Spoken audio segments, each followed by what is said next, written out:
Friends good morning सबाई केमन आछो आशा करी सबाई खूब भालो आछो आमिও भालो आछि। आज के चले एसेछि तोमादेर साथे एकटी रान्नार रेसिपि निये।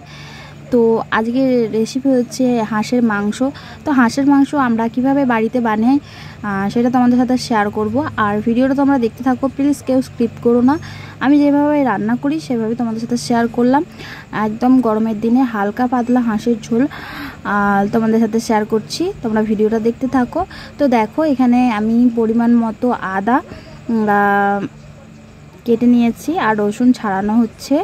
আর আমাদের হাঁসের মাংস আছে 1 কেজি।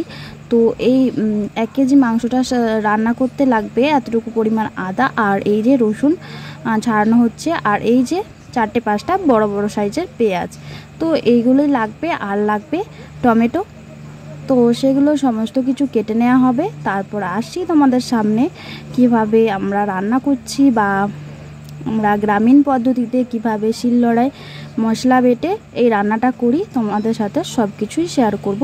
তোমরা প্লিজ ফ্রেন্ডস দেখতে থাকো, কেউ ভিডিওটা স্কিপ করে বা টেনে দেখো না, এটার অনুরোধ রইল তোমাদেরকে। আর ভিডিওটা যদি তোমাদের ভালো লেগে থাকে অবশ্যই একটা লাইক করে দিও বন্ধুরা। আর তোমরা যে যেখান থেকে দেখছো আমার ভিডিওটা তোমাদেরকে অনেক অনেক অনেক ভালোবাসা। তো তোমরা প্লিজ একটু ভালোবাসা দিও, হ্যাঁ, আর আমার সাথে থেকো। তো চলো দেখতে থাকো।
দেখলে তো বন্ধুরা আমি কিভাবে মশলাটা বেটে নিলাম।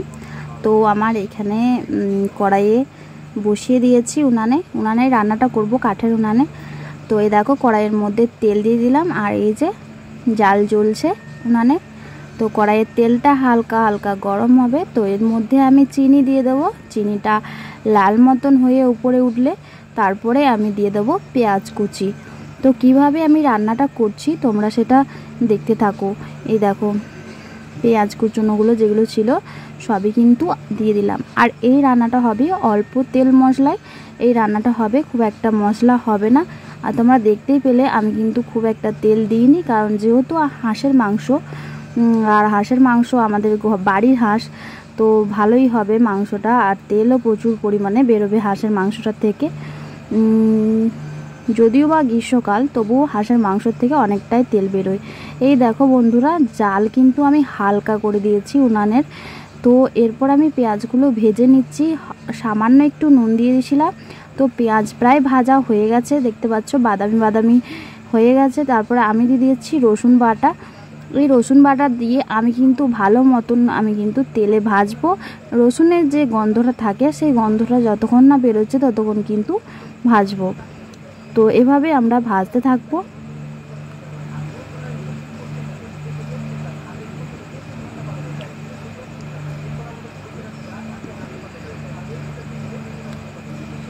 তো তোমরা বাড়িতে কে কে এইভাবে মাংস রান্না করো অবশ্যই কমেন্ট বক্সে জানিও। আর আমার রেসিপিটা তোমাদের যদি ভালো লাগে অবশ্যই একটা শেয়ার করে দিও। আর যদি খুব ভালো লাগে একটা লাইক করো। তো বন্ধুরা আমার রসুনটা কিন্তু ভালোভাবে ভাজা হয়ে গেছে। তো আমি দিয়ে দিলাম আদা বাটা। তো এই যে আদা বাটাতে দিয়ে একটু হালকা নাড়াচাড়া করব। মশলাটা কিন্তু খুবই ভালোভাবে কষাতে হবে।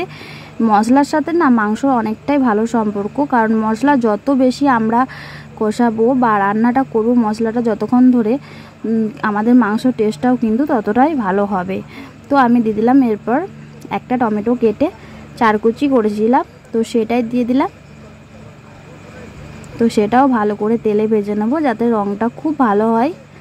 আর আমার বাড়িতে যেহেতু বাচ্চা আছে সেজন্য লঙ্কার গুঁড়োটা আমি এখন অ্যাড করব না, আর মানে শেষের দিকে অ্যাড করব। তো আমি এখানে দিয়ে দিয়েছি হলুদ গুঁড়ো, জিরের গুঁড়ো আর হচ্ছে নুন, সমস্ত কিছু দিয়ে আমি কিন্তু মশলাটা ভেজে নিচ্ছি। আর এইভাবেই কিন্তু সামান্য পরিমাণ জল দিয়ে দিয়ে মশলাটা কিন্তু আমি কষাবো।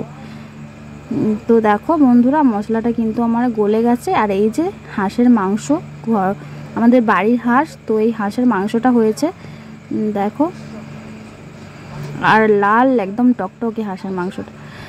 তো এভাবে কিন্তু তোমরা রান্না করে খেয়ে দেখতে পারো, অবশ্যই ভালো লাগবে। আর এতটাই টেস্টি হয়েছিল কি বলবো, এই হালকা পাতলা ঝোলটা মানে হাঁসের ঝোলটা যে চুমুক দেবে এতটা টেস্ট কি বলবো। আর এই দেখো আমি দিয়ে দিচ্ছি গরম মশলা। আমি গরম মশলা শেষেও দেব, কিন্তু মাঝে যখন আমি কষবো মশলাটা তো তখন আমি সামান্য পরিমাণ দিয়ে দিলাম, তাতে এর টেস্টটা আরও ভালো হবে।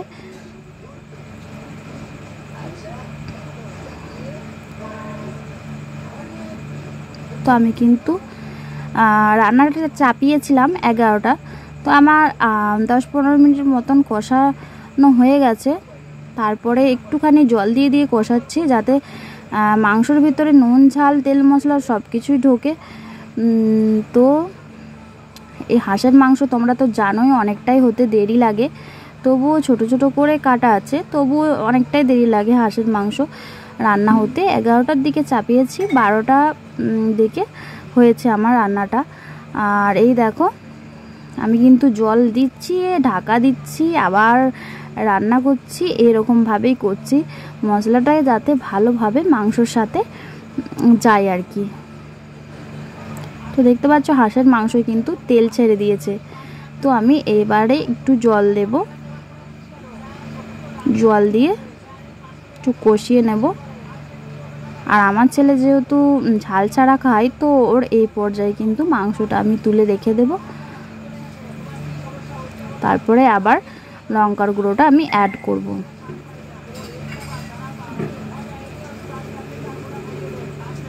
আর এই মুরগির মাংস, যে পোলট্রি মুরগির মাংসটা আছে, সেই মাংসর থেকে না এটা হাজার গুণে, মানে কি বলবো, ওটাতে যদি 100-র মধ্যে 50 নাম্বার দেওয়া হয়, একে তো 90 নাম্বার দেওয়াই যেতে পারে হাঁসের মাংসকে। তোমরা কি বলো, তোমাদের ভালো লাগে কি বলো? যদি ভালো লাগে অবশ্যই কমেন্ট করে জানিও। হাঁসের মাংস সত্যি খুব টেস্টফুল। তো আমি একটু জল দিয়ে ঢাকা দিয়ে দিলাম। তো দেখো ঢাকাটা খোলার পর কিন্তু মাংসটা কালারটা দেখো কতটা, মানে কি বলবো, দারুণ এসছে কালারটা। তোমাদেরকে, তোমরা হয়তো যতটা ছবিতে আসছে জানি না, কিন্তু কালারটা কিন্তু সত্যি দারুণ এসেছিলো। দেখো তোমাদেরকে একটু কাছে নিয়ে এসে দেখাচ্ছি।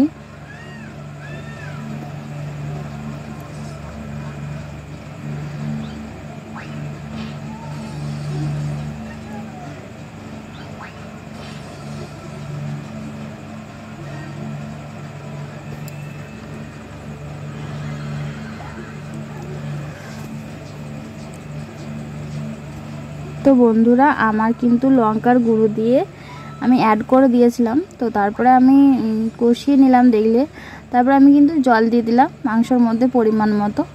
এই দেখো জল, এটা ফুটবে, এবার একটুখানি বসানো থাকবে আধ ঘন্টার মতো, তারপরে আমি এটা নামাবো। তো সব বন্ধুরা, আমি মাংস নামিয়ে দিয়েছি। মাংসের ঝোল গরমের দিনে হালকা পাতলা, একদমই হালকা পাতলা ঝোল। এই ঝোল খেলে কারোরই কিছু অসুবিধা হবে না। আর এই যে শেষে আমি দিয়ে দিলাম গরম মশলা, দিয়ে ঢাকা দিয়ে দেব। আর তোমরা তো দেখতেই পেলে আমি কিন্তু বেশি তেল দিইনি, তবু হাঁসের মাংস কতটা তেল ছেড়েছে দেখো। তো বন্ধুরা, আজকের মতো এখানেই আমি ভিডিওটা শেষ করব। যদি ভিডিওটা তোমাদের ভালো লেগে থাকে অবশ্যই একটা লাইক কমেন্ট করে যেও আমার মিষ্টি বন্ধুরা। তোমাদেরকে সবাইকে অনেক অনেক ধন্যবাদ এতক্ষণ আমার ভিডিওটা দেখার জন্য। Thanks for watching. তোমরা সবাই খুব ভালো থেকো। চলো ওকে, টাটা বাই বাই। আজকের মতো এখানেই আসি বন্ধুরা, পরবর্তী নেক্সট ভিডিওতে আসছি।